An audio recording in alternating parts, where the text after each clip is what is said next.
Yes, we are Okay, live. we Yes, we will are live. wait until. Okay, yeah, it just started. تمام. Lovely.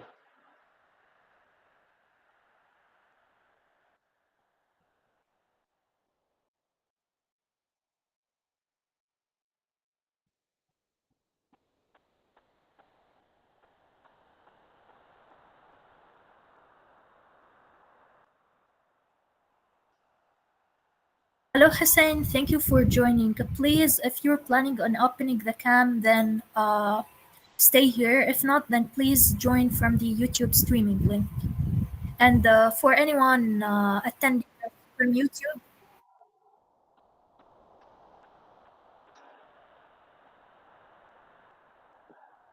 يلا 1 minute I'll open my camera. all right, thank you. And for anyone that's willing to open the cam and participate in the group photo, then please feel free to join the Google Meet link. This is last year's group photo. We had a lot of attendees. As you can see, lovely.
We'll be starting in few. Meanwhile, if anyone has any question, feel free to drop them in the chat box.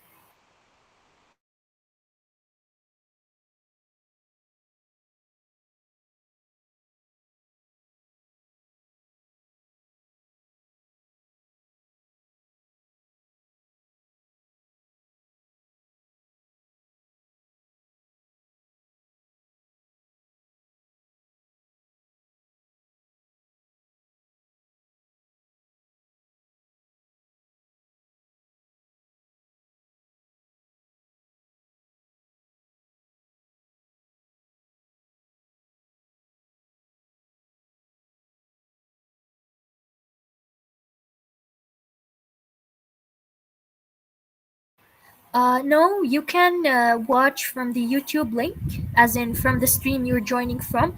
But if you're interested in participating in the group photo, then you can join from the Google Meet link.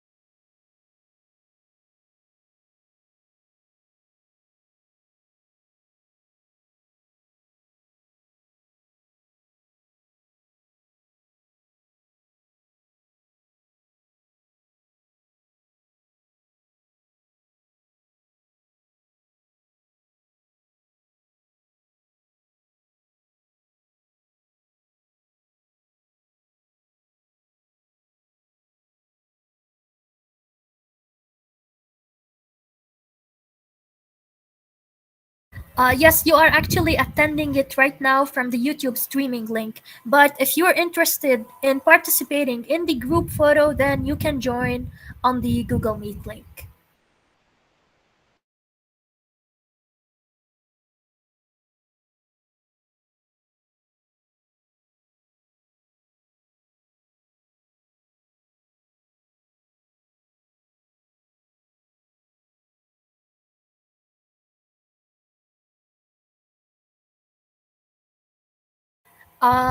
Good question, Arij. No, you will be getting one final big project to work on.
Can I open my camera when the group photo when we take the group photo? Yeah, of course.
Okay, welcome everyone. Can you hear me?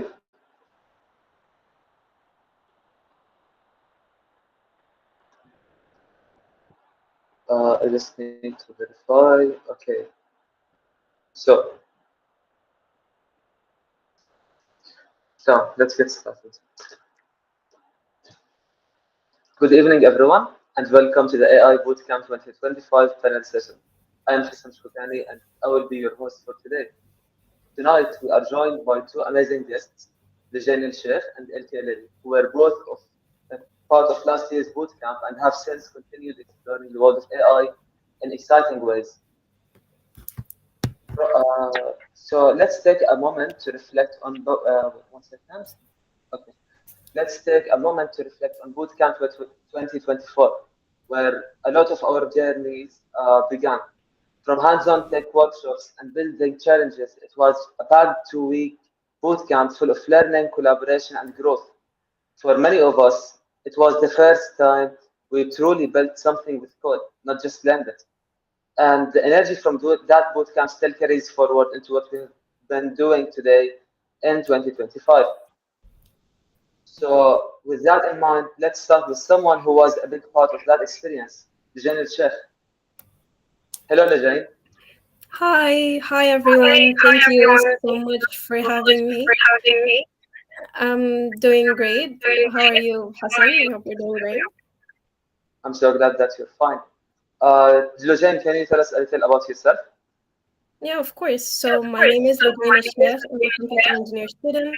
I have a growing interest in AI and software. I joined like last year bootcamp, the 2024. I had no prior experience. I just had a strong interest in tech and a desire to learn something new. And because of that, I'm currently part of the training with Code with Sarah. So we're focusing on software development. And I recently started diving into AI, so I've been really excited about how easy it was to transition to AI. You just have to like take the first step. And you definitely took the first step by joining last year's bootcamp. So, Lujain, my first question for you today is, what's one thing that you wish you knew before starting your AI journey?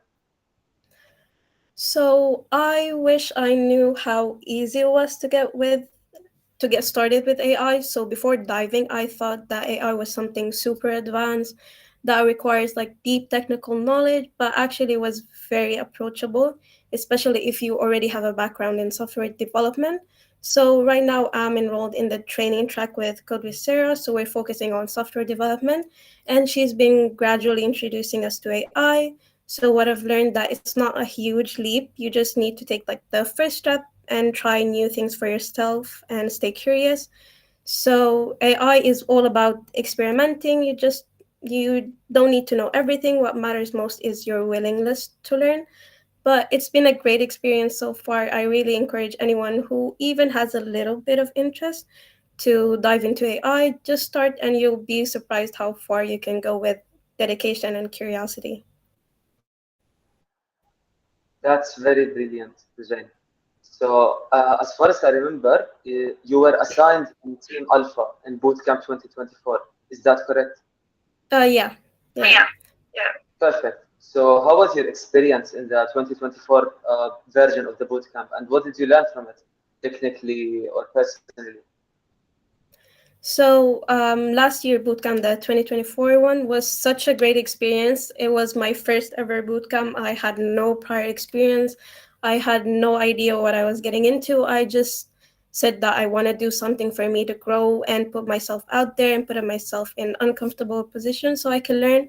It was honestly such a great starting point for me. I I had an amazing team with me as well, and I learned from them a lot.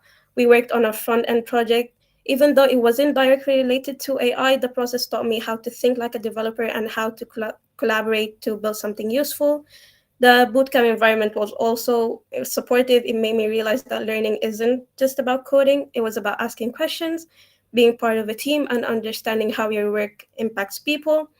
And it also helped me a little bit with my confidence. I saw others learning alongside me, making mistakes and growing, and made AI feel more accessible. So I highly encourage people to actually join and take the first step and never be afraid, even if you have no idea what's going on. You're definitely gonna end up with something that better than what you started with. That's perfect, Lujain. I'm so glad that you took this step to get into this field and even join the bootcamp for the second time. I'm pretty sure that for this bootcamp, even the new members will get the same benefit as you. That this is what I wish at the end, honestly. Yeah. And for my final question, I would love to ask you. So, what's an AI trend that you are personally excited about in 2025? So, an AI trend I'm really excited about is probably it becoming more accessible and integrated into like an everyday tool, especially like for beginners and non-expert. We're seeing platforms that helps you build AI without needing like advanced technical skill, which makes it easier for students like me or like people who don't have no experience before and create real solution and experiment as well. That's what it's all about. And I'm also really interested in how it's being used in education and productivity tools that also helps learn faster and solve real problems in our community. And that AI is no longer limited to big companies or research labs. So it's something we can all be a part of. AI is a fantastic tool that can be either too good or too bad. It depends on the user at the end, right? So, thank you so much, Jose. You're I'm welcome. Thank very you so glad much for that having me. you got a lot of benefit from the bootcamp, and I wish you success in your journey. Now, so let's talk to Elke. So let's hear from Elke. So, Elke, you graduated earlier, right? Like earlier this month. Last month, actually. Perfect. So, can you please introduce us to yourself? Of course, I'm Ilke Eler. I'm from Turkey. I'm gonna go to the classic route. I'm a results-driven software engineer. I've been working on AI for the last 2 years. I the coolest thing about me is I have built a literal satellite that went up to the sky. I was the lead software engineer in that project. My cat is looking for me. I'm sorry. uh, and then I co-founded Code Crafters, and I served as a president for 1.5 years. We have collaborated with Google developer groups. We have made our own events. We have hosted professors. We have hosted hackathons. We even had a strawberry farm picnic. Uh, I don't know. I can't like think of myself too much, but I've done stuff. So I'm a software That's engineer. I dream and I that's build it. That's all. that's lovely, Elke. Thank you. So, for my first question for you today is, what was your favorite part of last year's bootcamp? Of course, my favorite part of last year's bootcamp was definitely the hands-on project-based learning and collaborative atmosphere that surrounded it. Working alongside talented peers from diverse backgrounds, each bringing their own atmosphere that surrounded it. Uh, we weren't just absorbing information, we were actively building, experimenting, and iterating on real world problems using AI. There's something powerful about seeing your ideas take shape with the support of a community that genuinely wants you to grow. The mentorship, the teamwork, and the intensity of problem solving under time pressure all made it a transformative experience. It reminded me that growth comes when you're pushed just a little beyond your comfort zone. That's lovely. Last year's bootcamp was definitely interesting. So, was there any AI tool or technology that really changed the way you work or study? Like it really affected your work, I guess. Yeah, sure. Actually, I was familiar with cloud for a long time, but I never used it. I think that's a shame.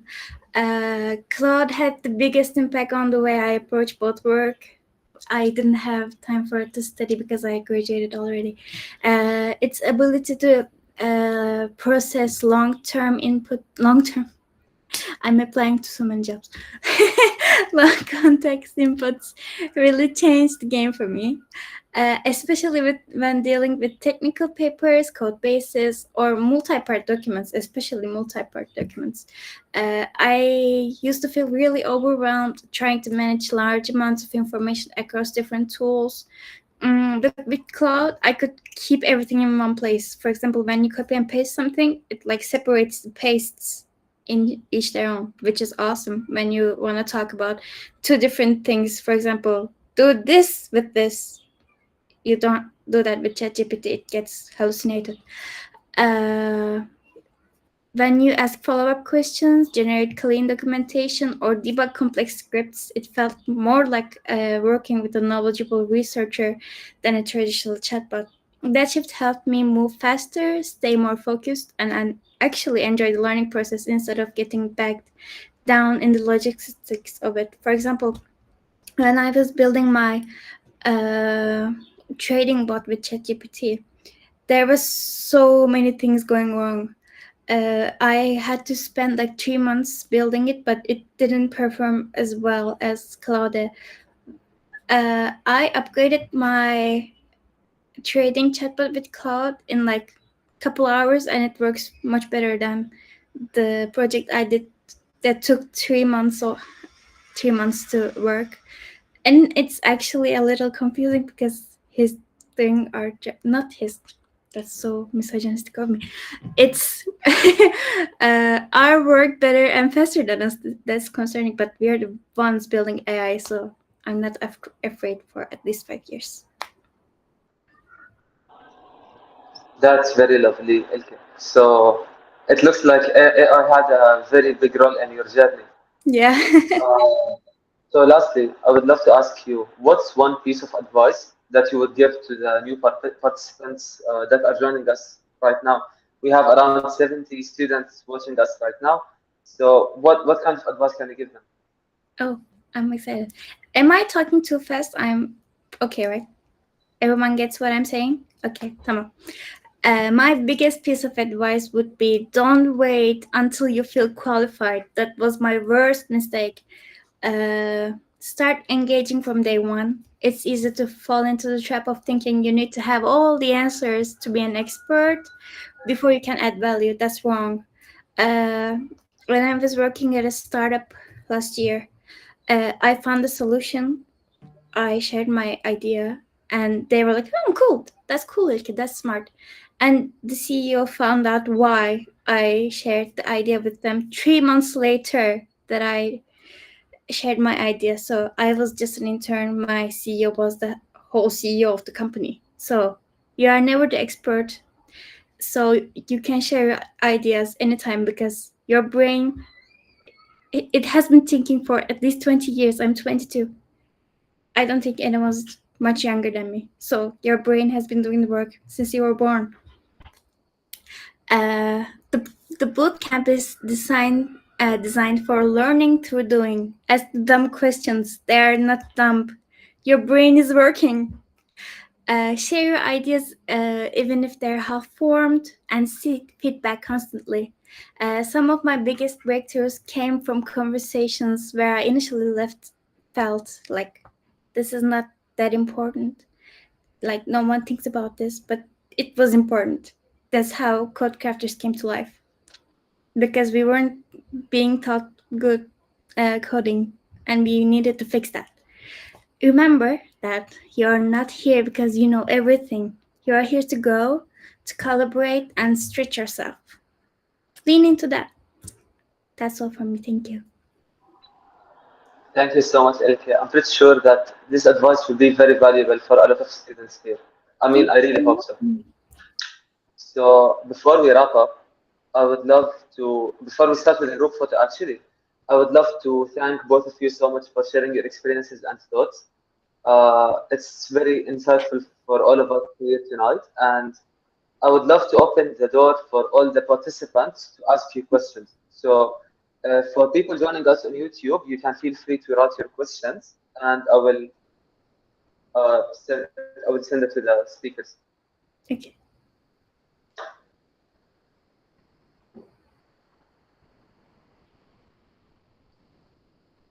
So, do you guys have any questions for LK Ellery and Engineer Lujain? You can send it via chat as well. Yes, even if you don't have anything in your mind right now, you can feel free to text them on LinkedIn. Their profiles will be shared tonight for sure.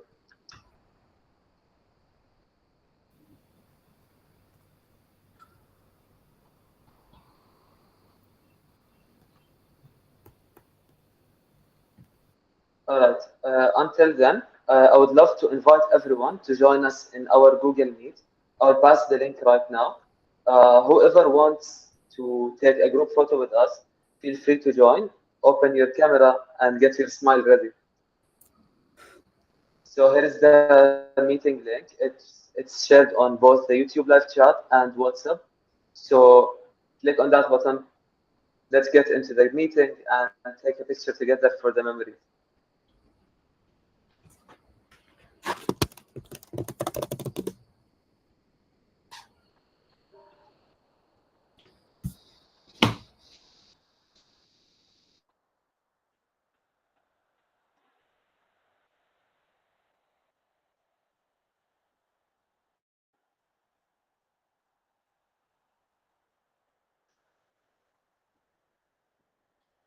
All right, guys.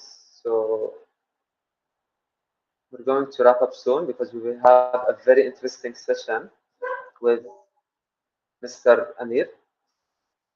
But so yeah, coming up we have diving into deep learning with the GDG on campus, Lebanese University, FS1. It's a very interesting session. We will start at 7:30, hopefully, after just right after we take our group photo. So I would love to ask everyone to open their cams and we can take a group photo.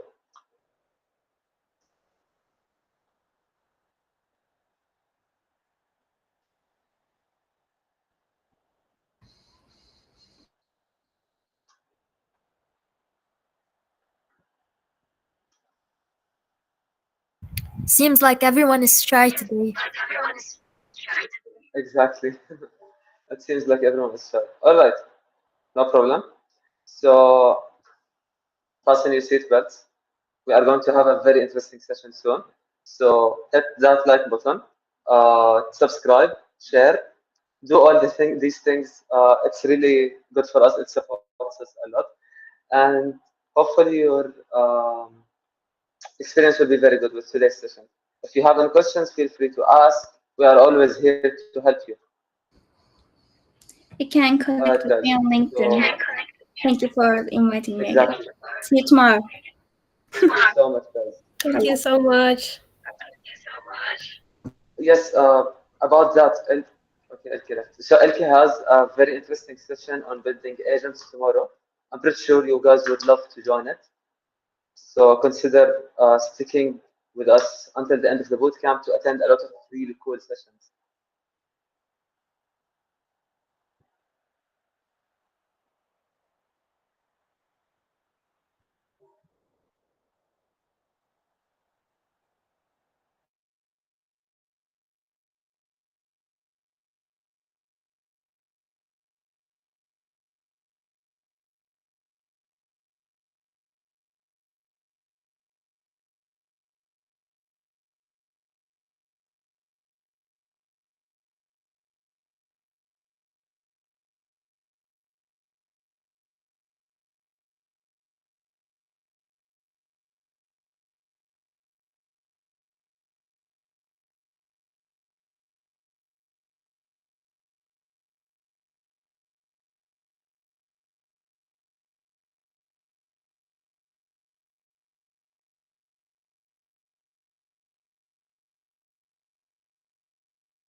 Hmm?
Hello, Aaron. Can you hear me? Okay, so right now someone called Amir will join you. So just give me one second. Once he's here, okay? Thank you. Bye bye.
Hello, can you hear me?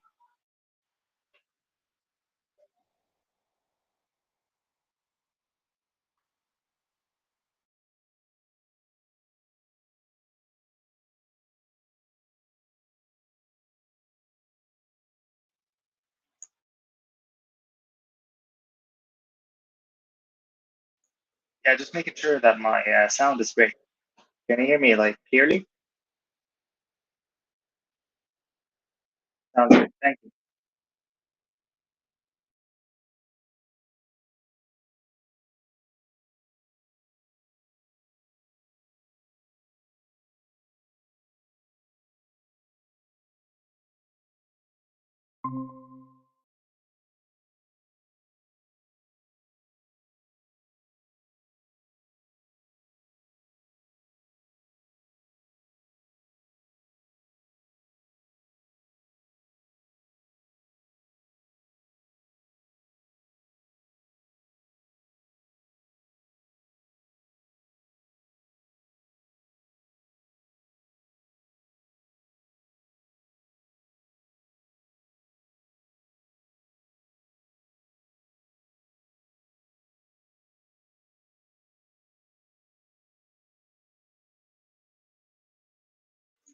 Can you please confirm that when I full screen what I'm sharing right now, it still appears? So I just put full screen mode. So if you can please confirm that it's shown.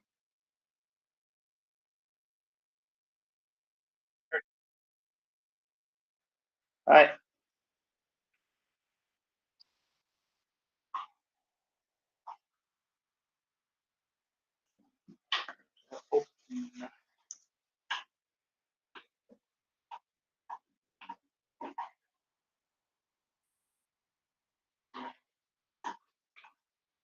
Yeah, I'll open live just to interact with everybody.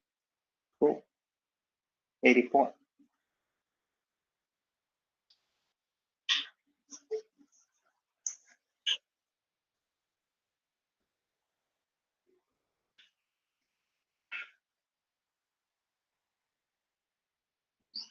Yeah, I'll open live just to interact with everybody.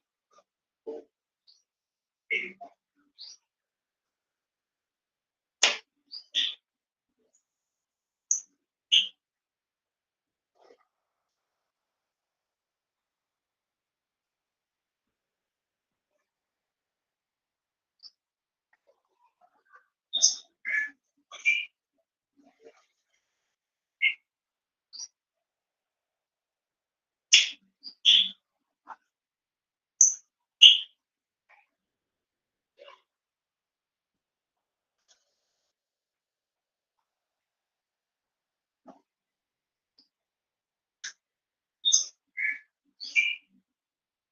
All right, so we're gonna wait for about a minute or two before we start.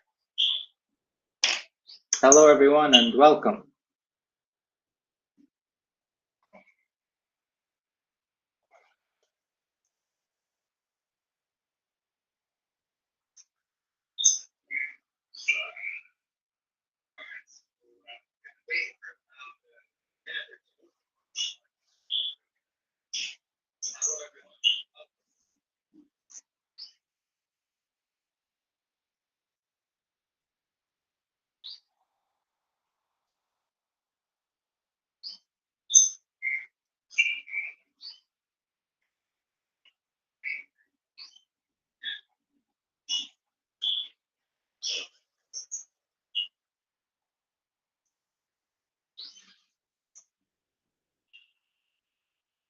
All right, one more minute.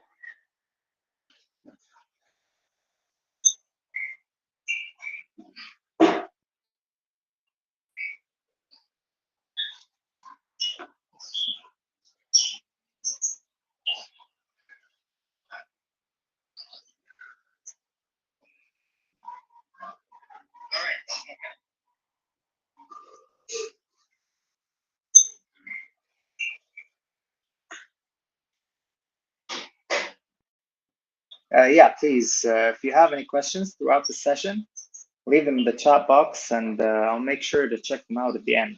I have a Q&A sort of section just for that. So yeah.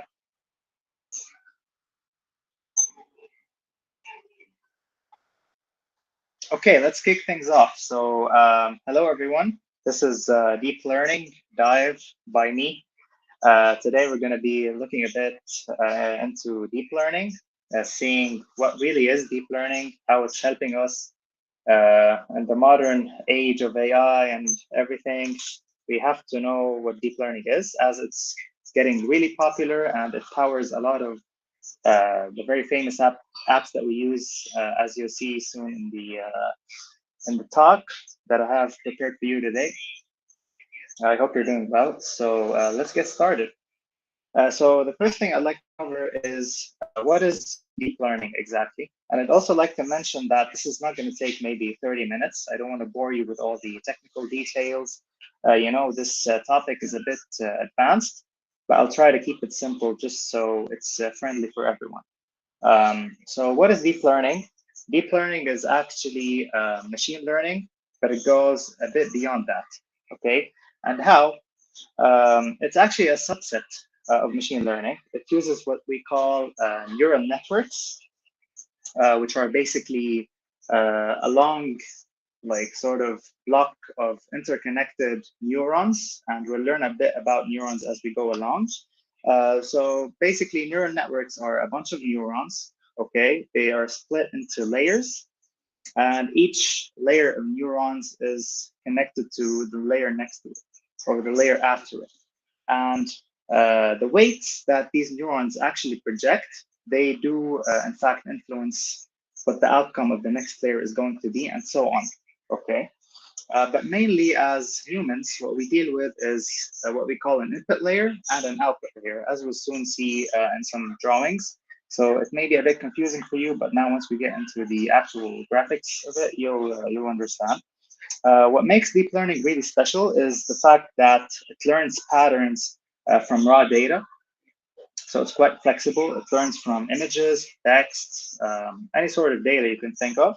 And the cool thing about it is we don't need to really tweak the data in any way or form to make it suitable for the deep learning or neural network to actually learn from it.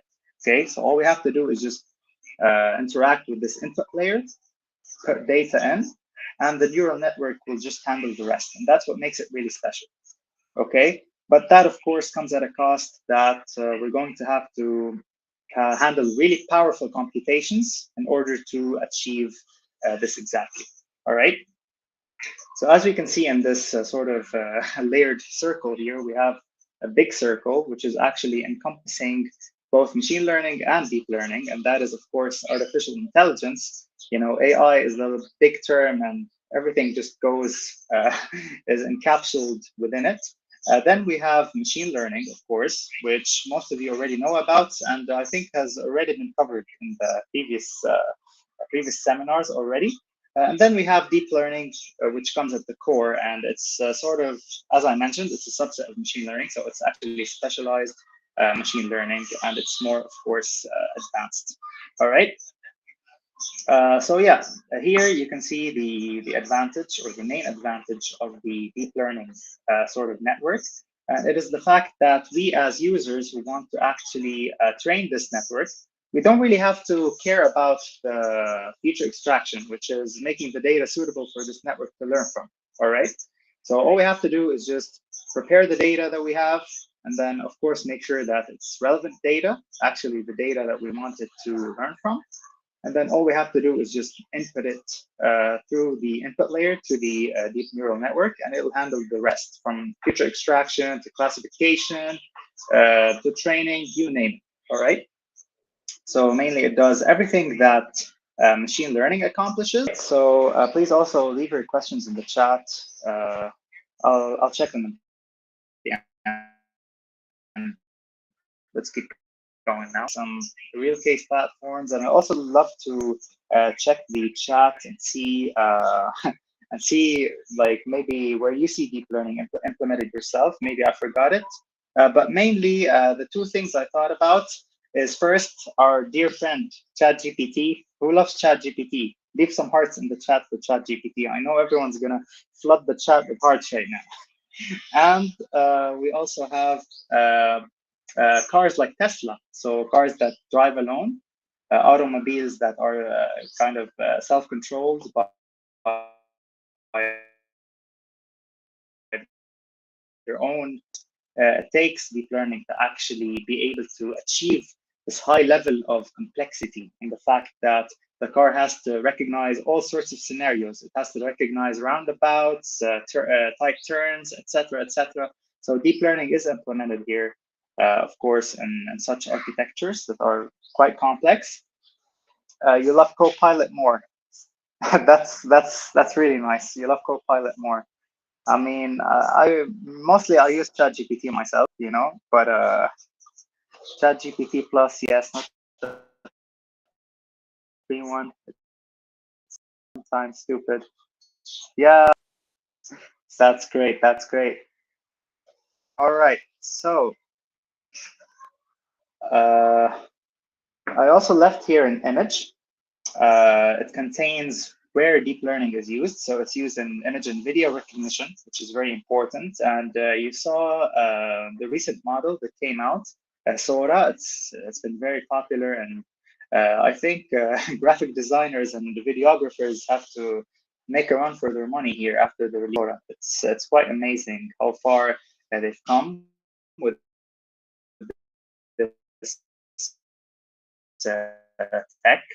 It's expensive, but it does produce really great results so far, and you never know where it's going to reach eventually. So it's actually crazy.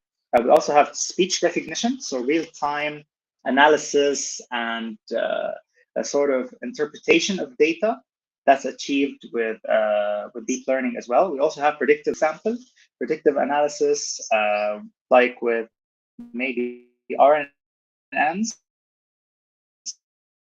If you like neural network, I'll talk a bit about it towards the end. We also have fraud detection, natural language processing. NLP is very famous as well these days in the field of AI. It also leverages deep learning neural networks to achieve advancements. We need to leverage deep learning to achieve advancements in the field of NLP as well. Supply chain optimization, recommendation systems, and the medical diagnosis. So it's really used in the medical field as well.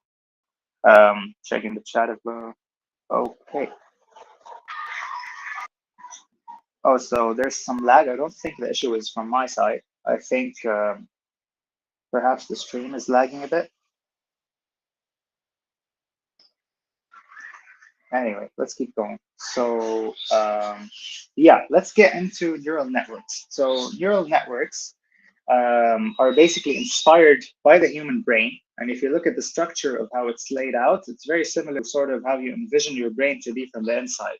So a bunch of sort of neurons, what inspired the neural network. I'm not going to go into deep detail of how it was thought about, but basically it started in 1943, and I did some research before giving this session. It started with the McCulloch-Pitts neuron, which basically the idea was from it was they created a bunch of layers, and each layer contained neurons, which are in the figure here.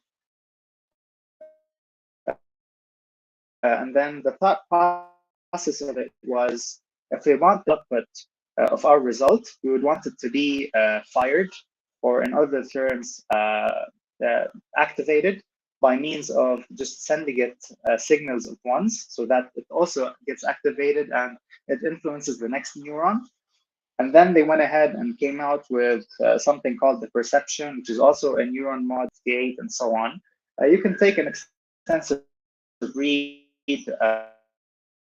about how the history of this sort of, and we reached what we call the CNN, which is very like famous. We have the CNNs, the RNNs, but mainly it's the neural network. So you have the input layer, and that's what we use now in the modern day. We have the input layer is what we interact with. here we insert the features that we want our system to be trained on. And we have lots and lots of hidden layers here. You have, I think, about 1,024 neurons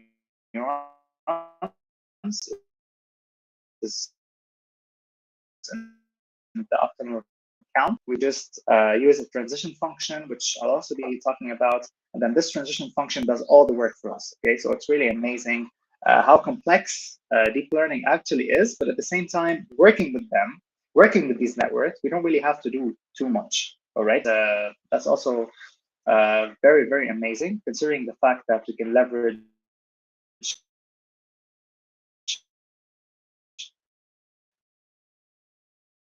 and to get what we're looking for, which is essentially the output through the output layer.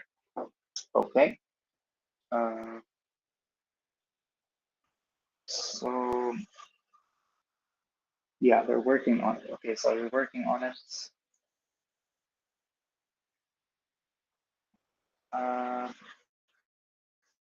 Let me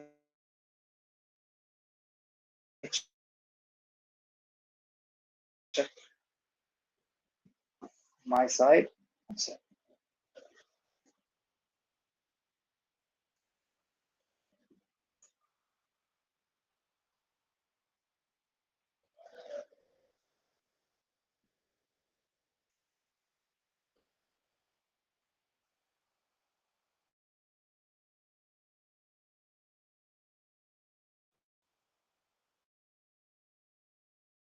Any better?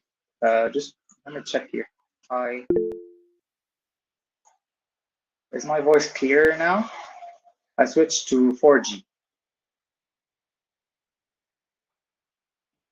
I hope it's better. I'm going to continue, so not to take away from the time of the remaining sessions.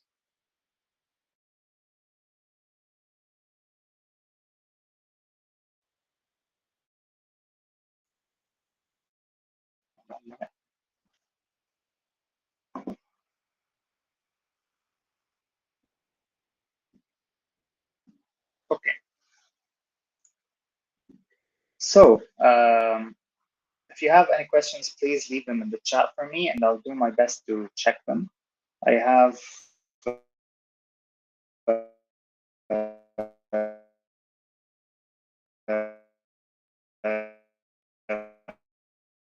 okay, so the voice is clear. Let's see. It should be fine now. It should be fine now, guys. I'm going to continue. Please, if you have any questions, leave them in the chat to cover everything, okay? Just we don't want to be too late for the next sessions of the formation of learning in general. So basically what activation functions are, they are mathematical equations that have been formed as a result of extensive studies by mathematicians and in the future, but considering they basically determine the output of the neurons based on the input. So they kind of set an evaluation metric for that neuron in order to determine that the set of inputs that it's getting is relative is enough for it to be activated or not be activated, and that's huge changes that are resulting from it. Okay, so if we have input data that are very kind of variable from each other, they're varied from each other and different, the deep learning neural network will still be able to be precise when it evaluates, and that is due to the fact that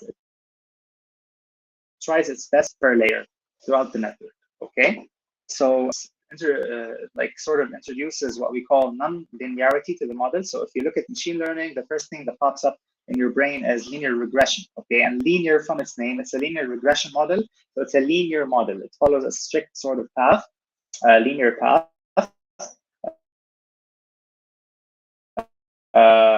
That gives them the advantage of being extra flexible with the input data or still produce relatively accurate outputs. Okay. Then again, I'm trying to introduce you to these concepts little by little because this is an advanced concept. And if you're really into AI, I really recommend that you read more about activation functions and how they came about.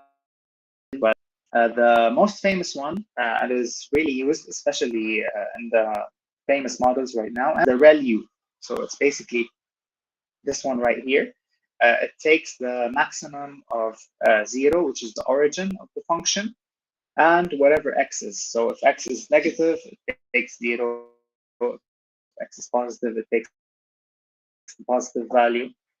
So ReLU is related to others, but you get the idea. It's essentially a function that sets to determine whether it should be activated or not, based on the weights that it's receiving from the neurons in the layer before. Okay. And neurons, I think they're pretty self-explanatory.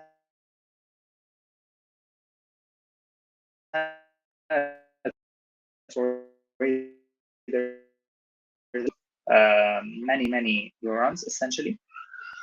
And these neurons, of course, have input weights. So they have coming from neurons in the layer, the previous layer before them, that's coming into them. And then they also output their own weights to other neurons in the layer after them. Okay. And then once these weights are tested, the neuron should be activated or not activated for the particular input. Okay. Let's look at some tools and libraries that we, as AI engineers or working with AI in general, can use to leverage deep learning. One, I believe you all know it. Actually, if you recognize this one, please, as mentioned here, we apologize for the technical issue. I don't think it's from my side any longer, to be honest, because I switched to cellular data. So yeah, so this is basically TensorFlow. TensorFlow is Google's famous well, actually leverage the utility learning framework that allows you to architect and orchestrate deep learning models to your use cases. We also have NumPy. So NumPy is not really directly affiliated with deep learning, but it's a very important library matrices, because in deep learning we have to work with matrices a lot. There's a lot of numbers, a lot of neurons, a lot of weights. So we need to use NumPy. It's a very helpful library. We also have Keras. So Keras is an API. Okay, it's an API set of methods essentially that are sort of built on top of TensorFlow to give it that extra flexibility to be able to, you know what I mean? So that's what makes Keras very popular as well. The fact that we can take TensorFlow is giving us and actually use it all around the place, wherever we want. We can use it integrated in different languages, basically. Okay, and you can read more about each utility more specifically and in detail. They have documentations. They're very popular and professionally. And last but not least, very famous one, PyTorch. PyTorch is actually done by Facebook. It's Facebook's deep learning library. It's very similar to TensorFlow in the sense that it also offers a set of tools and methods, functions, and tools to sort of create neural networks that leverage deep learning, of course, on the fly. This one is what you're going to see in the next slide. We have the convolution neural network, or the CNN. Use case of the CNN is mostly to kind of work with images. So it takes the input layer takes a flattened image. And as you may know, an image, if it's grayscale, is basically a set of actually 1 byte, so from 0 to 255. What we can do is we can take this image, flatten it, and it can become an input to the convolutional neural network. And the convolutional neural network, of course, will evaluate pixels and output sort of a prediction on what. So it's used in image detection.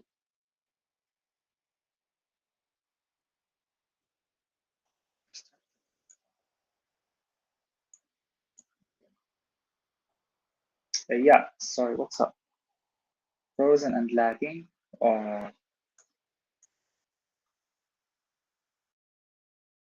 how about now? Can you hear me now?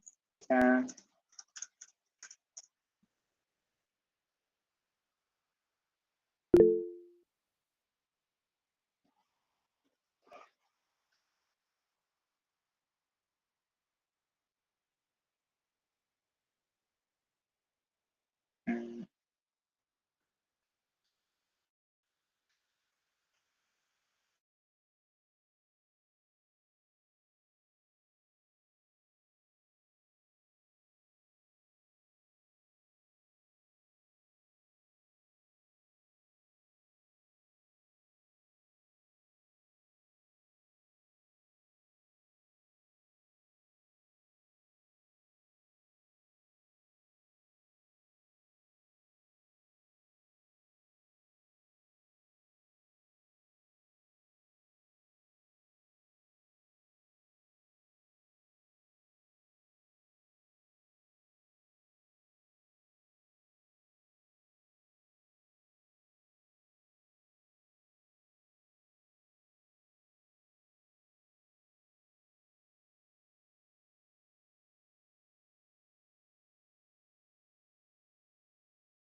okay.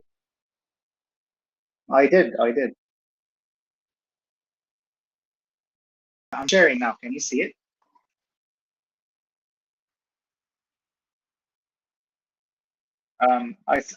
Is it from your side? Your Wi Oh, your Wi-Fi is. I see, I see. Yeah, so everyone's blaming me and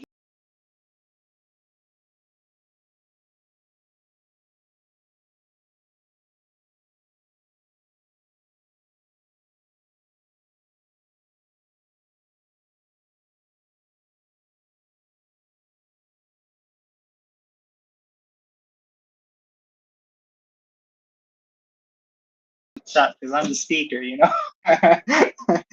But it's fine.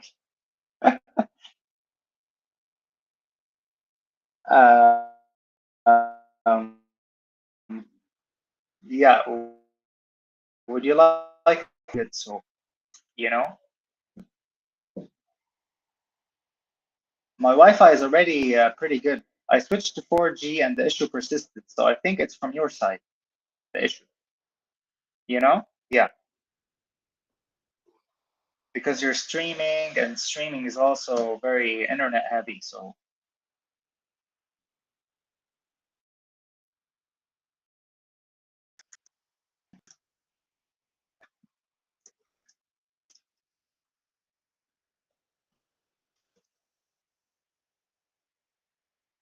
monitor how it's going. Yeah. Okay, let me see. Monitor how it's going. Yeah. Okay, let me see. Monitor how it's going. Okay. Yeah. Monitor how it's going.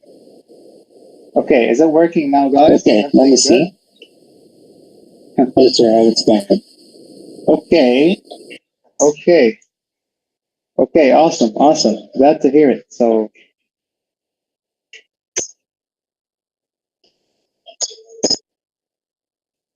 15. Yeah, sure.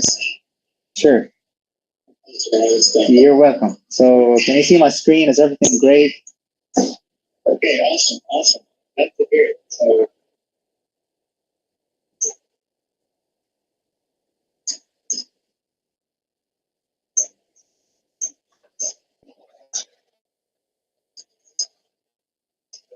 okay, perfect, perfect, everyone. So let's continue. So apologies for the small issue there. So yeah, mainly I was talking about the neuron. So the neuron is the basic unit of the neural network, and as you saw in this image here, the neural network, as I mentioned before, it's consisted of an input layer. It's the one we interact with. It's the one we send data to. We also have the output layer where we actually gather the output data of the or the prediction made by the deep learning model, essentially. And in the middle, we have a bunch of hidden layers that we really don't interact with. We just set up using some pre-made functions, and we're good to go. Even the activation function is usually ready, and it's built in within the libraries that we're leveraging, and we just use it. You know what I mean? So we don't really bang our heads with what's going on in the hidden layer. It's just there for you to understand how things are going on the inside. But mainly, this neural network is it's constituted of these neurons, and these neurons, of course, have output sort of weights going to other neurons, forming sort of a tree. Okay, it's sort of a tree. If you think about it sideways, if you flip the neural network in a vertical stance, you can see that it's forming sort of a tree, and you can think of a neuron as sort of a node inside that tree. Okay, and that's why it's the basic unit of the neural network. It's a node. It has output weights that go out to other neurons, and within each neuron, we of course use the activation function to calculate whether this neuron should be activated. By activated, we mean if it should influence the output of the neural network that we're building. Okay. Perfect. Great. So everyone can hear us. We're doing great. So let's look at the tools and libraries used in deep learning. So the first one here, I'm actually going to wait for 2 minutes and see if any of you in the chat recognize what this is. This TF on the left here, can you all recognize it? I'm waiting for your answers in the chat. Have you ever seen this before, heard of it? Let's see.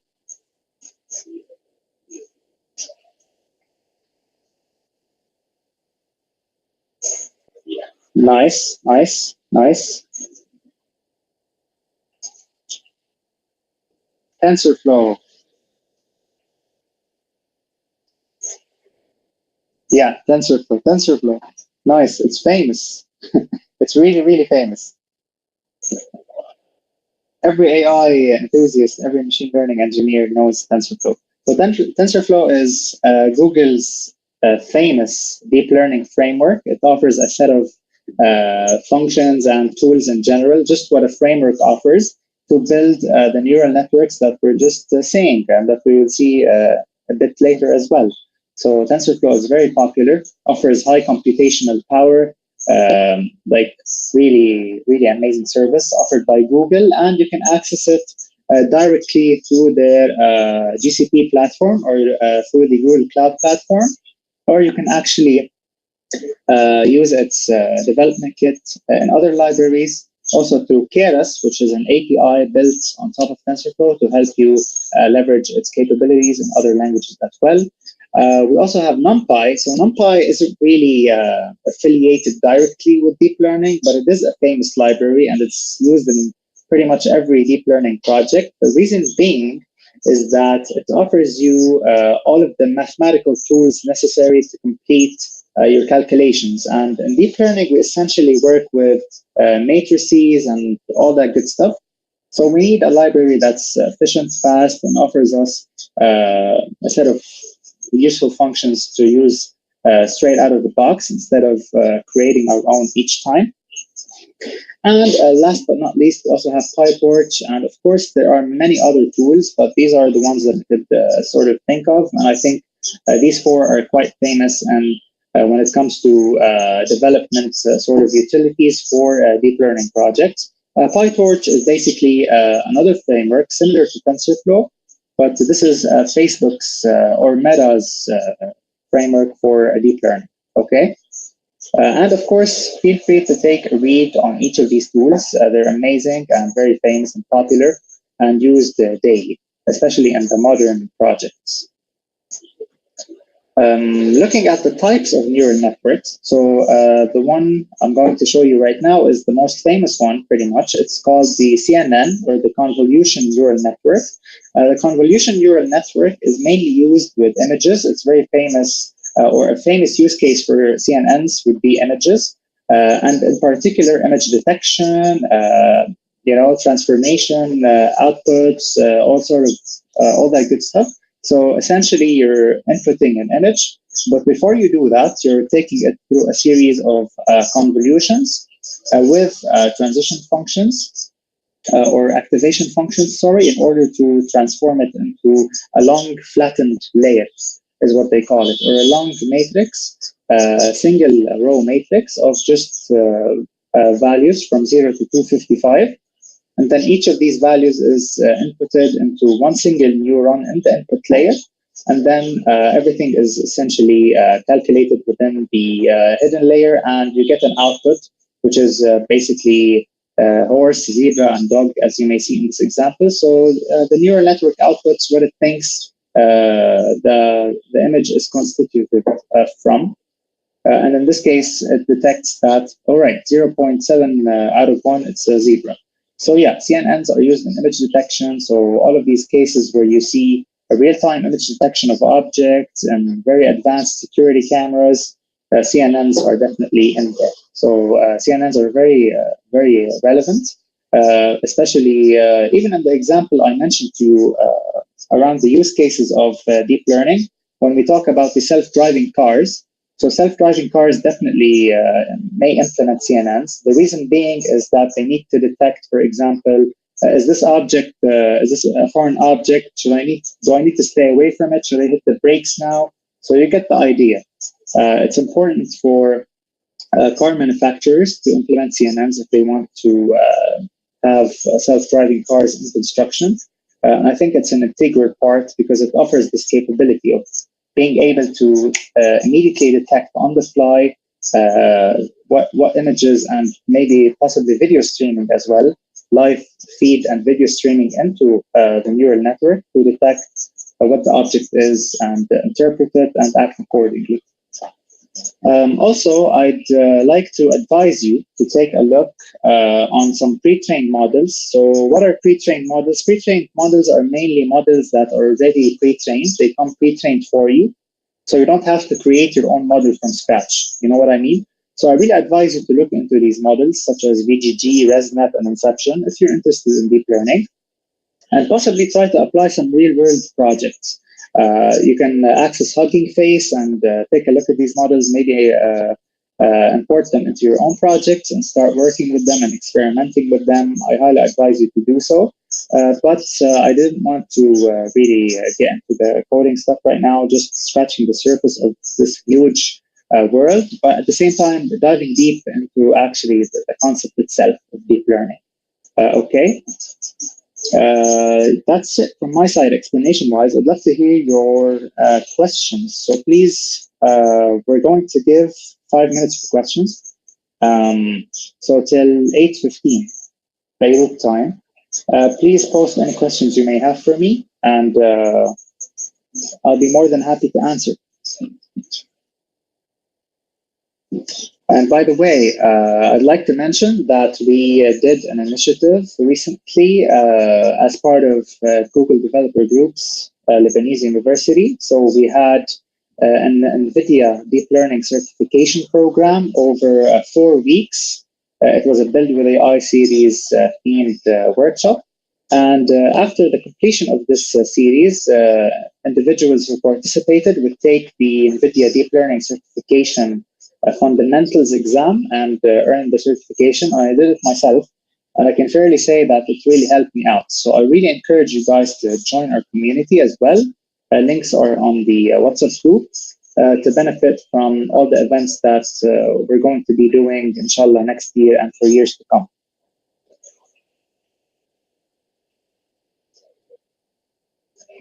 Pre-trained models, so it depends. It depends on what the model is trained for. Gamer zone. You know what I mean? So it depends on the model itself. So maybe some models focus on image detection. Some models aren't even CNNs. They may be RNNs, for example, which are recursive neural networks. So those would be oriented towards working with time series, sequences, because in such cases you need a neural network that remembers the previous input. But it depends again on the type of the model. If it's a CNN, then it's very fitting to use in image detection, for example. If it's an RNN, no, it's more fitting to use for sequences, for example, and numbers, working with numbers and predicting the next number, all that good stuff. Um, so is the code already in the libraries, or do we have to write the code, or do the libraries just help?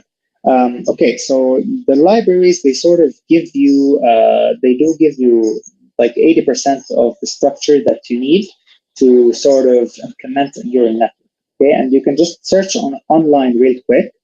For example, deep learning neural network or simple neural. You'll see that the code isn't really tough. So all you have to do is import the activation function, for example, and there are already pre-made functions that help you set up the layers. So how many layers do you need? How many neurons per layer? So everything is just easy when it comes to that. And the hard part, in my opinion, is data cleaning. So making sure that the input data into the models that you're training are relevant, powerful, and strong, and actually match your use case to make sure that the model isn't overfitting and underfitting if you're into these concepts as well.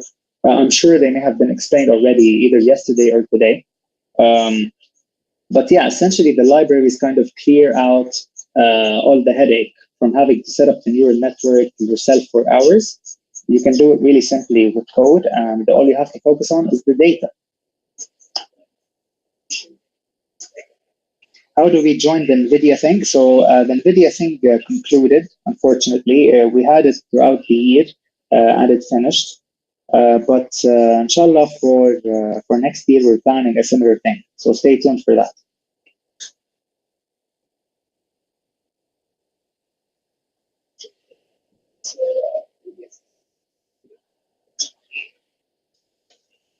Ahmad, really good question. What could be the future benefits of this topic, especially after the lesson we had today?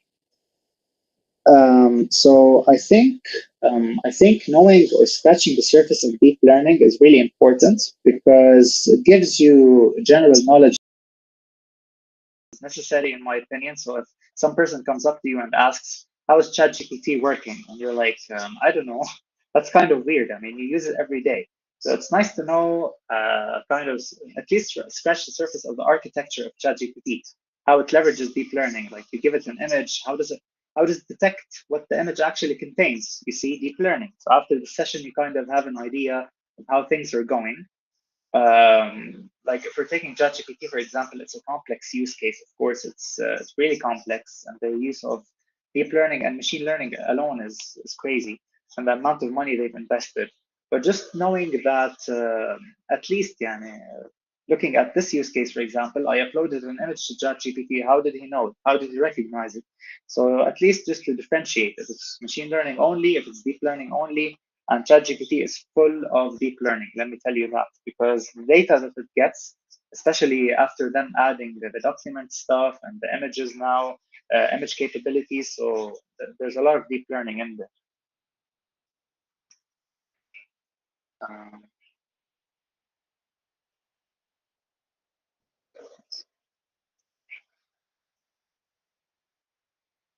the courses that NVIDIA made are free or paid. So the initiative was free for all. And a good friend of mine, he's an ambassador at NVIDIA. He was the one who actually lectured with them. And through the NVIDIA Ambassadors Program, he was able to provide us with the certification program for free. And the students that enrolled throughout the 4 weeks that we had and completed all the necessary materials and attended all the lectures were able to swiftly pass the exam and acquire the certification. And it's worth, I think, around $300, if not more. So it's a very important certification, and it contained a lot of information about deep learning and machine learning as well, even though it's called deep learning. But at the end of the day, in order to know about deep learning, you have to know about machine learning, as deep learning is a subset. So yeah, that's the cool thing about deep learning. Yes.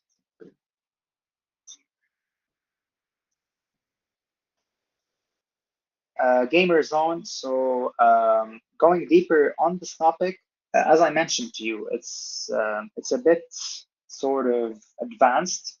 And to actually implement a very useful and relevant deep learning model would require you to have a lot of computational power. So that's why we're not going to dive too deep into it, but it's good to know as a concept. And perhaps if you're really interested in knowing more about it and doing future research, if you're pursuing your master's studies or PhD, it's a lovely topic, and it has and the future lies ahead for deep learning, especially as computing costs are coming down. So now more people have access to the cloud. They're able to actually leverage all the resources available, especially through AWS, for example. You can create deep learning projects in a breeze, I think, in a couple of months, maybe years, but maybe months even. So yeah, it's crazy technology. I'll tell you that much. Where can we apply to it next year? So it depends. We don't really know exactly when it's going to launch, but we'll update as we go along. But all of our community members loved it. They loved the initiative and the benefit they got from it. So we're going to try our best to organize something similar, inshallah, next year. And then again, guys, I'd like to mention that to get to where we are today, and that's to conclude my seminar, it took years of research. And just looking at like an article I was reading, it started in 1943. They were busy with thinking of how the neuron should be activated, and look where we are now. We're at a point where CNNs are discovered, RNNs are discovered, and the architecture just keeps growing more and more. So it's a huge field with a lot of room for improvement, a lot of room for research. So if you're an AI researcher, you love this you have passion for these sort of things, especially in the field of AI, I highly encourage you to look more into deep learning, read about the history, read about what is being worked on right now, what AI is missing right now, and what deep learning can possibly do to fill the gap, these sort of things. So yeah, was there certain criteria? So this is the last question. We're at 8:20 right now. Was there certain criteria you looked for while picking students for that initiative? No, we didn't actually. We had a 100 ticket cap at the time, and the first 100 who joined or who reserved for the initiative were the ones that were part of it. There was a ticket cap. But inshallah, for this year, if we're able to organize a similar thing, and inshallah we will, we're going to raise the cap even more. So allow maybe 200, maybe 300. We'll see how it goes.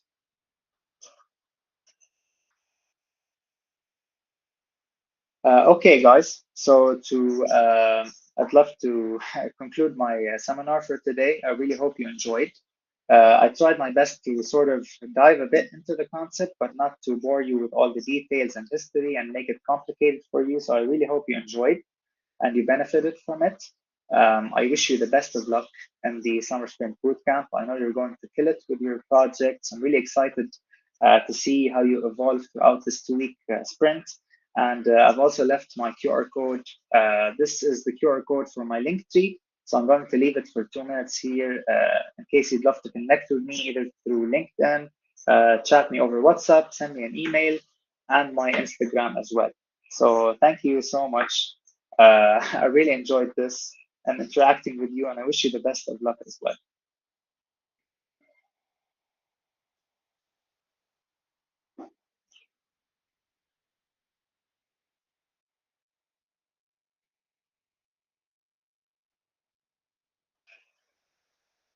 I'm hoping so. I'm hoping so.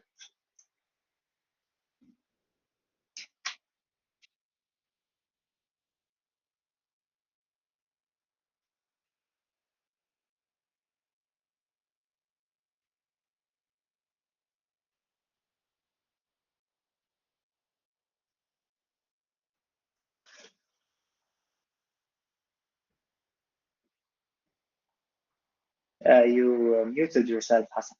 Before I leave, yeah.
Okay, guys, can you hear me?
Okay, well, can you hear me, guys?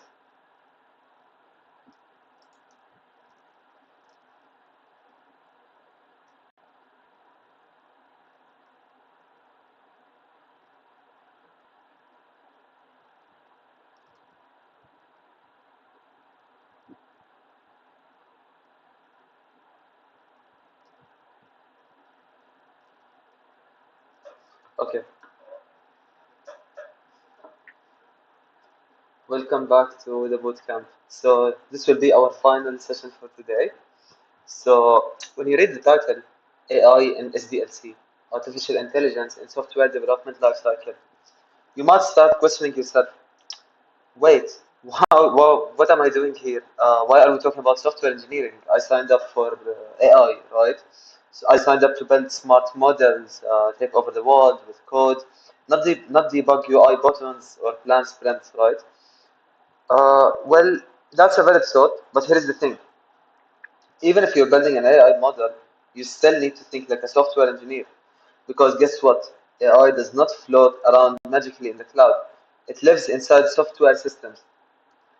Real applications with layers, pipelines, UIs, backends, databases, APIs, and the whole tech, right? So artificial intelligence is just a part that can be placed inside of software, right? So So usually when you're integrating AI into software, it's not like you're just tossing your model and boom, it's live. We have layers. So these are lasagna layers. These are software software layers. So we have five layers primarily: the data layer, business logic layer, API or service layer, front end layer, and the deployment layer. And now you might be thinking, Dan, that's a lot of layers, right? Do I need to know or build all of them? Here is the thing, no, not necessarily, because we get software teams. So for software teams and processes, we ensure collaboration, clarity, and accountability.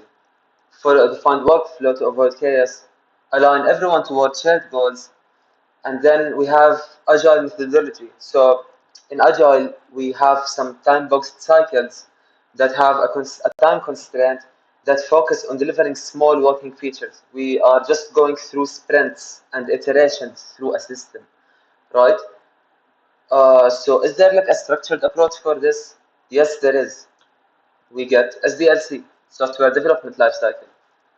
It's a structure with steps where we are building software, right? So we are going through steps starting from just a small scratch or plan until we have a working SaaS product, right? So we have some steps like planning, design, development, testing, deployment, and maintenance. In an agile methodology, we are going through all of these one by one, and then we repeat. We keep going in iterations until our software is complete, right? We keep adding features, integrating them in. And again, you might start questioning yourself, why AI? Like, this is a software engineering seminar so far, right? But yeah, you might question yourself, so why should I use AI in SDLC? We are using AI in not the entire thing as a whole, but each one of these steps. You might be doing it without even noticing. You, as a software engineer or a computer scientist in the university, you might be working on a project and then you find yourself opening ChatGPT, hitting it with a question: how can I code this? How can I code that? How can I get an idea for a website?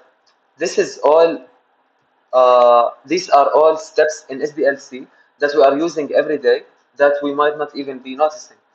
But if you use it in a structured way, just like the one I'm going to show you right now, you might come up with something really, really neat and something really organized. So when we come to planning, we have AI for feature prioritization and requirement analysis. So we might ask GPT, what features should we prioritize for a student attendance app, right? So we are getting ideas for the features that we're going to be coding, right? Some tools that we could be using have ChatGPT, Notion AI, Trello, and AI Assistant. So you might just open your Notion and ask it, I want to build a plan to create some banking system software, right? Right now, you are using AI to create a software. You are going through the steps one by one. But then, after planning, you got the idea, you jump into design. So how can we design using AI? We can generate wireframes, UI, UX, suggestions, or design mockups. How many of you guys heard about Figma? Did you guys use Figma before?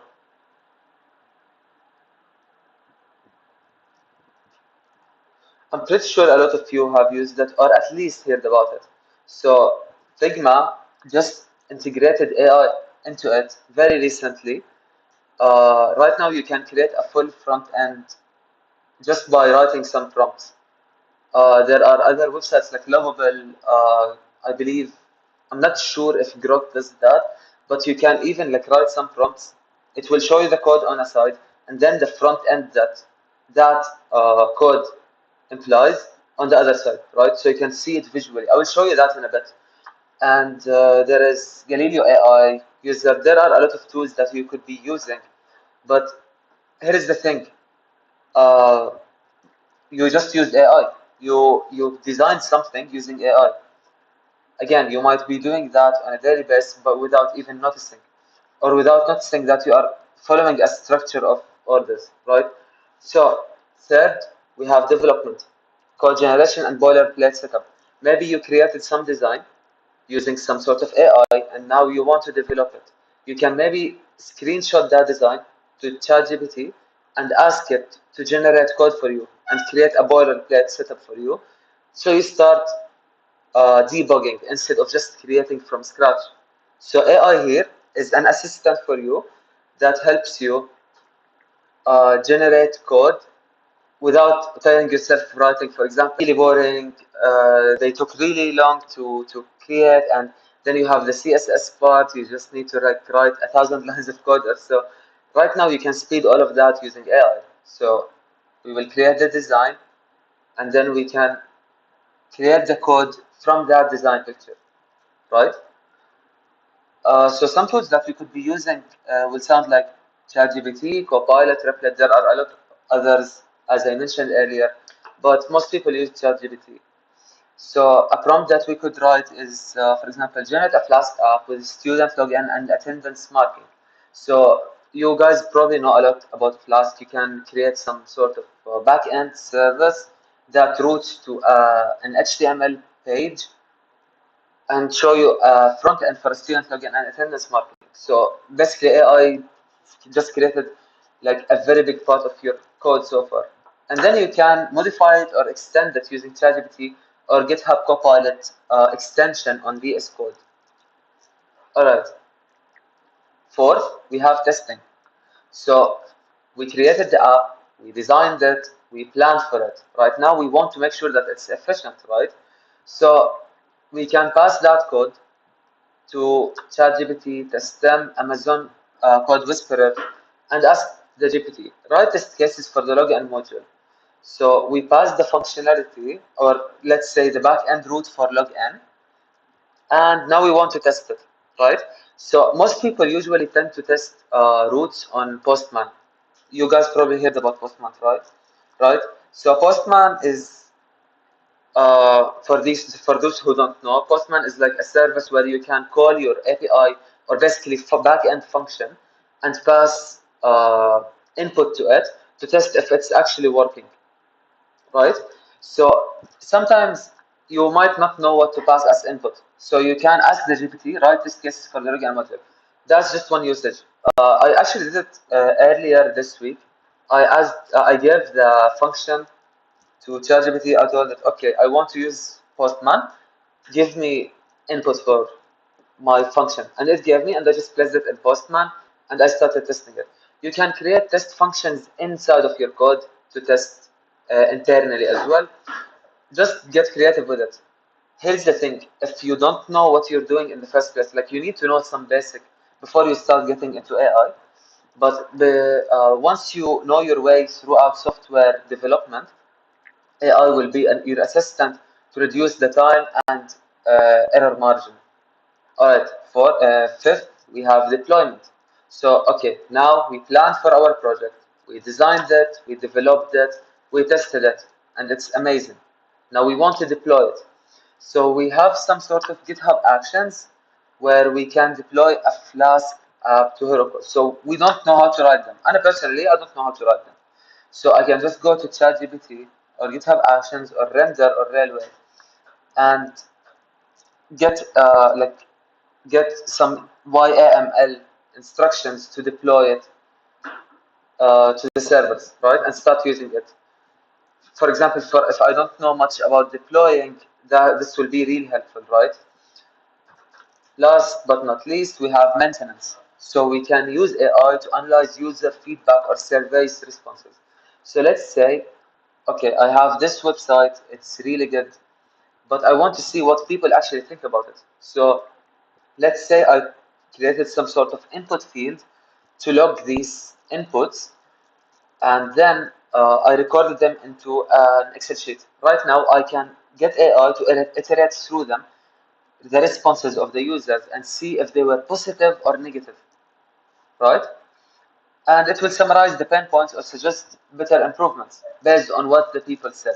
So right now we are merging a human interaction with my service and AI to actually tell me what it summarized like from all of them.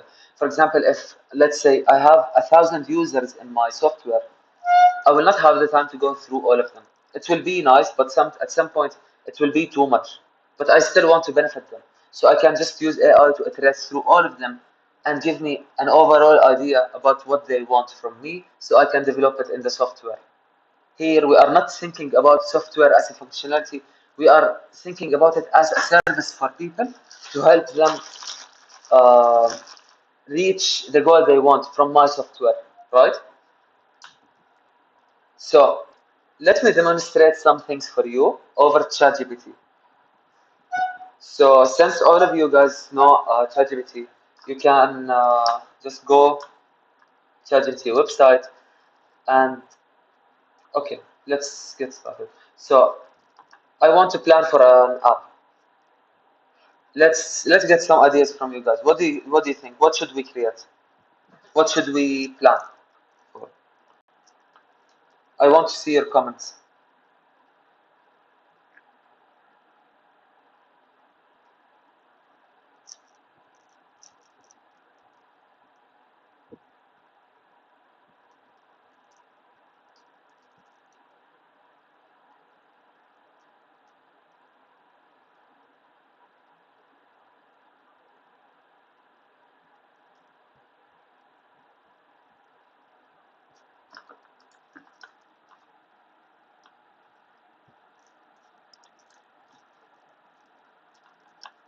Okay, is there some sort of lag? Someone wrote, I see Figma and ChatGPT more than my family. For myself, I'm against total dependency on AI. Of course. All right. So let's continue. So for planning, let's say I'm planning to create some um, delivery app. Okay, delivery app for products. Okay. So a service like Amazon, right? So I'm planning to create an app that is like Amazon. What features do you recommend for, let's say, ratings for the rating system for the products?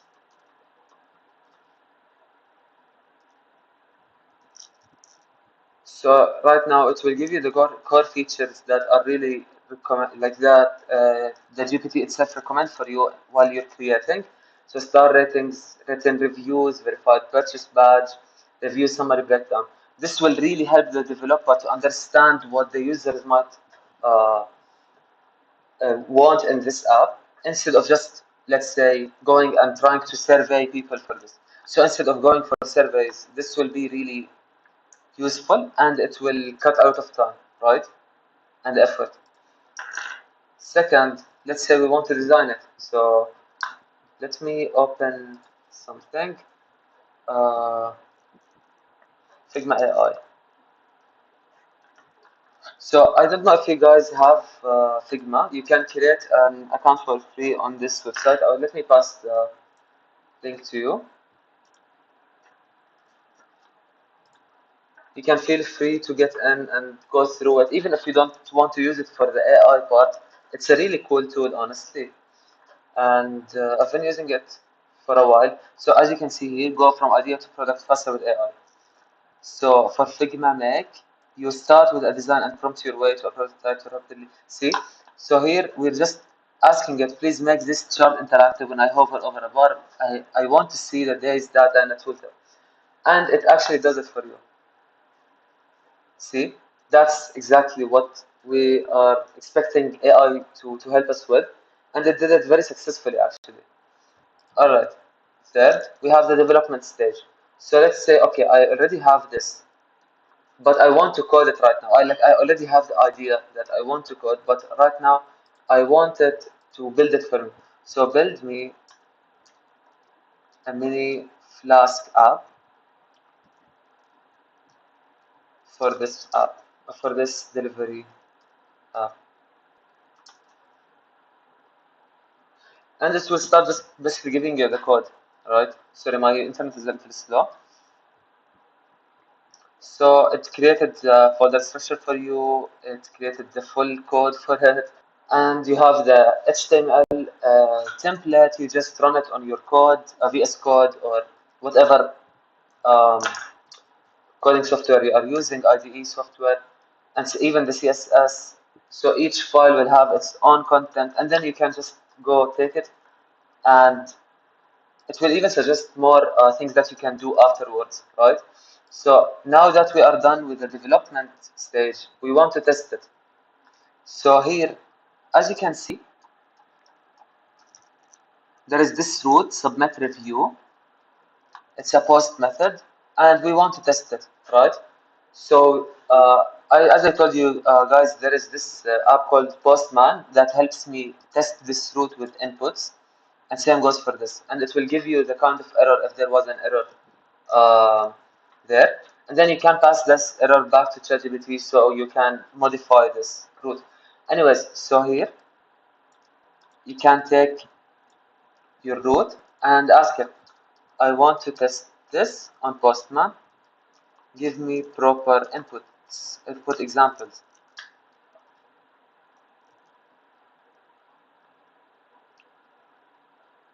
See? So you need to change your header, you need to change your key and the value,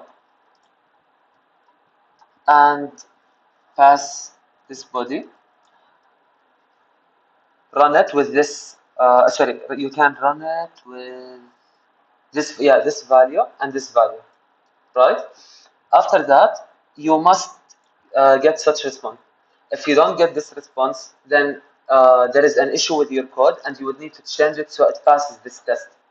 So the GPT itself is giving you the expected result, and then once you run it, you will see what result you are actually getting. So if they don't match, then your testing failed, and then you need to actually mess up with your code. All right. So deployment, I will not get into that. Actually, same goes for maintenance, because maintenance is pretty much what I just told you guys about. So once you finish your testing, if it does not go well, you will just go maintain it, and maybe you can ask it uh, to fix it for you, so it will be even faster, right? Because at the end, you don't want a slow service or, for example, a heavy service in your code. So that's one way. And for deployment, I don't really have the code right now, like installed on my VS Code, so I can't really show you that because of the time. But you should consider using YAML. What's it called? One second. YAML instructions to deploy a Flask app to Heroku.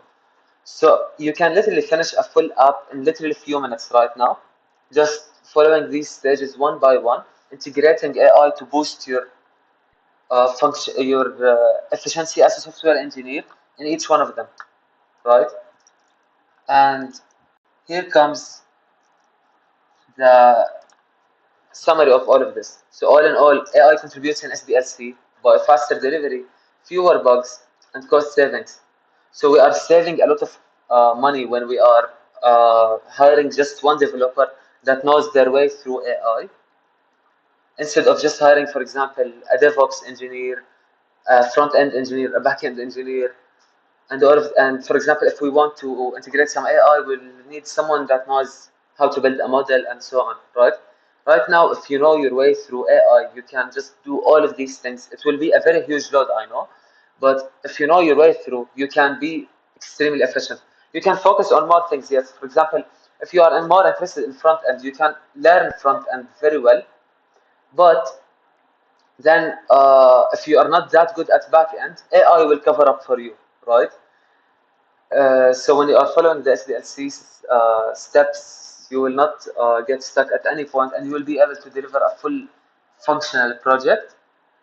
And later on, if you are even more interested in this, you can integrate AI inside your code to think for you, or to cover up a functionality for you. So sometimes, I don't know if you guys heard about AI integration. It's like when you are passing an AI model or an LLM uh, uh, functionality into your code to return specific outputs that you are expecting from inputs without having to code the logic itself, right? So that's just one extra thing that you would need to keep in mind. But all in all, AI is really good if you are trying to get into the software field, or if you are in the AI field and you are trying to get into the software. So vice versa, essentially. To wrap it up, AI is reshaping every phase of SDLC. All of them are changing. Right now, knowing AI is a requirement, not an extra. Like every software company right now will ask you to know about AI, or at least know how to use ChatGPT, right? Or whatever AI tool there is out there.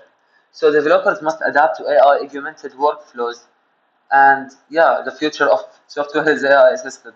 So if you don't know your way through AI, you are already back. Like you're not, let's say, you are not up to date. So actually joining this bootcamp is really efficient for you to catch up with other developers out there. So congratulations for being here, guys, once again. And that's all for today, folks. I'm very happy that you managed to join us today. I wish you a very successful journey throughout the bootcamp. And this is the last session for today, as you know. We are very excited to see you tomorrow and see what upcoming sessions are hiding. So thank you so much, guys. Let me see your questions. So do you guys have any questions so far?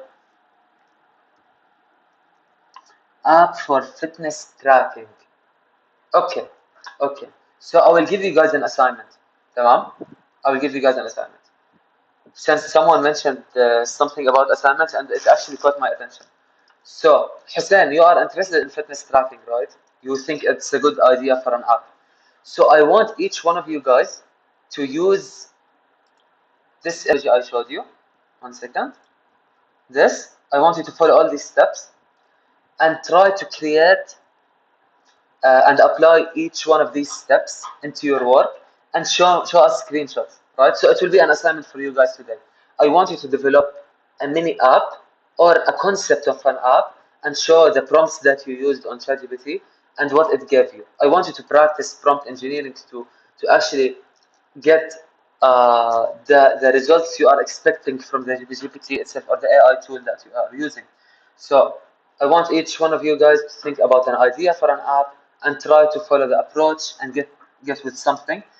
And once you finish, post it on LinkedIn, tag us. I will send you the tags once again, and we will try to select the best project of each one of you.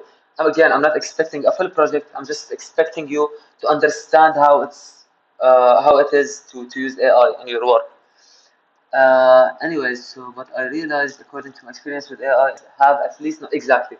You need to know a little about software, or you need to know your way through. Because if AI was writing code that you can't really understand, it will be almost impossible to fix it later on.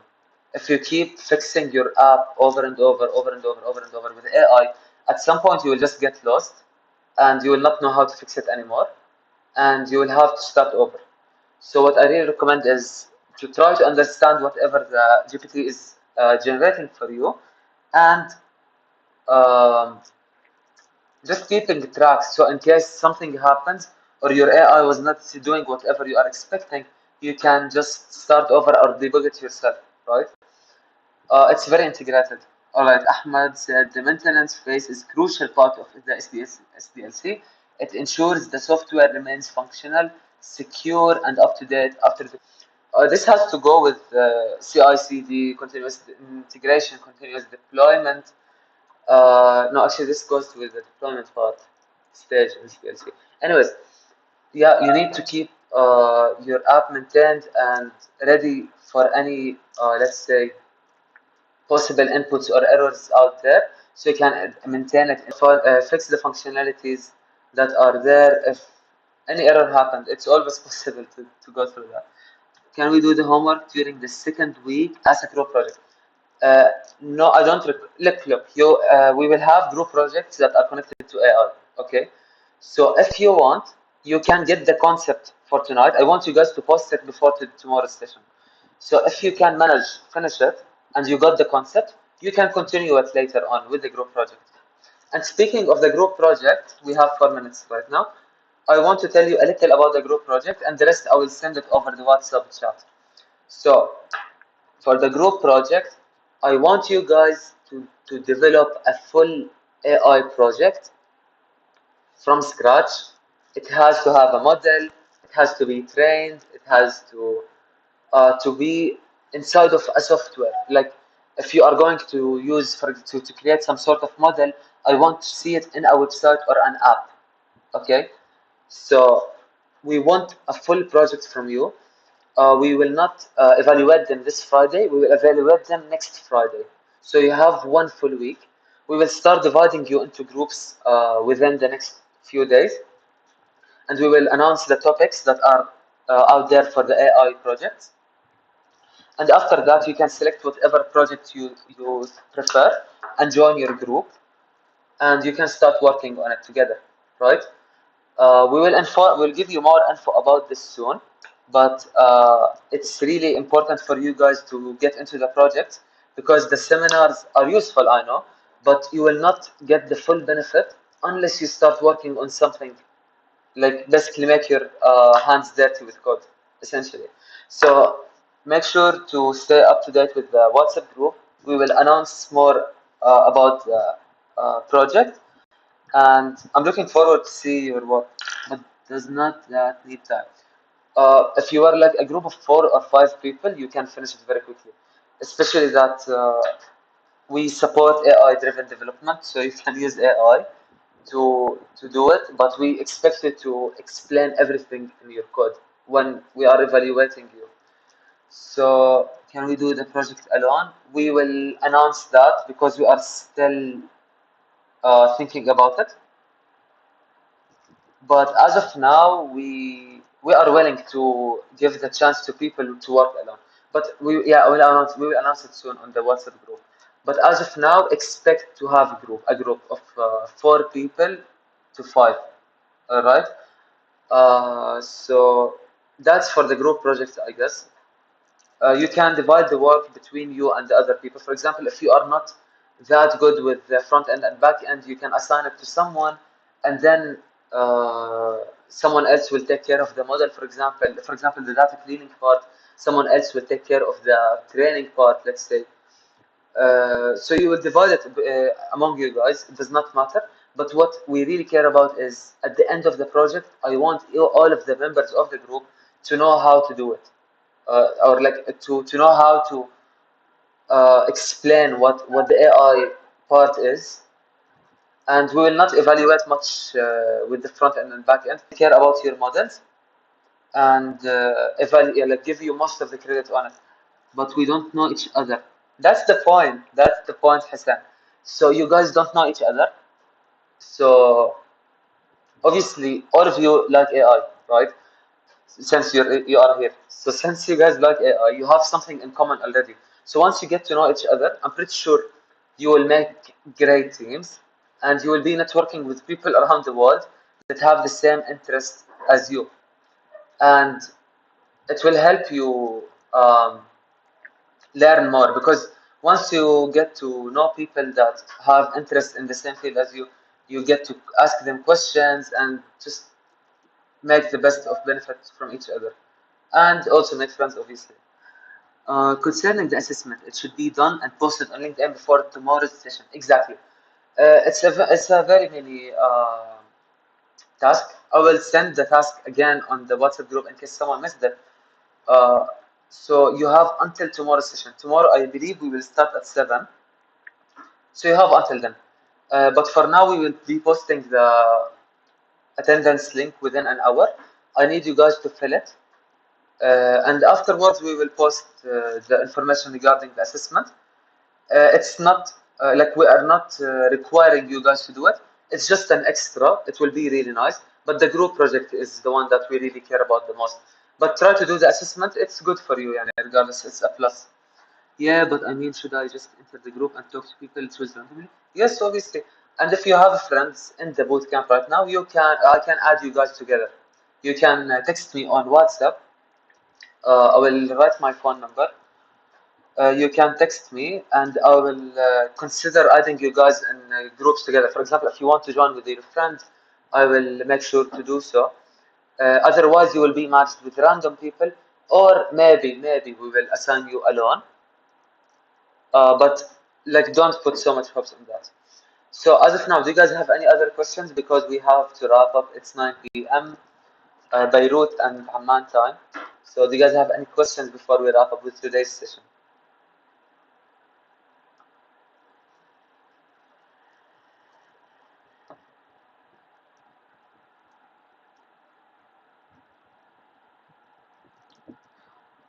All right.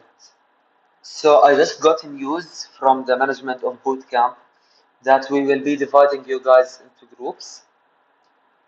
We will create a form that you can fill. It has the names of the projects. You can choose whatever project you find is most interesting, let's say. And and then yeah, we will just divide you.